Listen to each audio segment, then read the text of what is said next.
Isang mapagpalang araw po sa ating lahat mga kabengbeng. So sa mga naghahanap po ng manlapat frame type, legit manlapat frame type mga kabengbeng, ayan po, gawa ni Tata Esteng, manlapat, ayan po.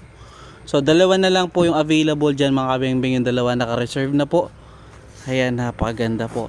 So sa mga naghahanap mga kabengbeng, paunahan na lang, dalawa na lang po yung available.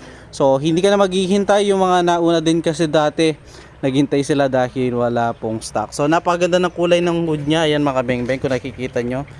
Ayan, hindi siya black no. Ayan, may pagka design siya yung kanyang paintwork. So ayan po, napakaganda oh. So dalawa dyan mga kabengbeng is lilipad na. So dalawa na lang po yung available, manlapat hammer type long tank. So hindi siya budget meal katulad ng ibang CO2 natin no mga kabengbeng, pero quality po yan. So yun po, sa mga naghahanap, PM nyo na lang po ako sa ating Facebook account, JP Sampang. So yun lang mga bengbeng, hintayin ko po kayo. Yun lang mga bengbeng, again, peace out.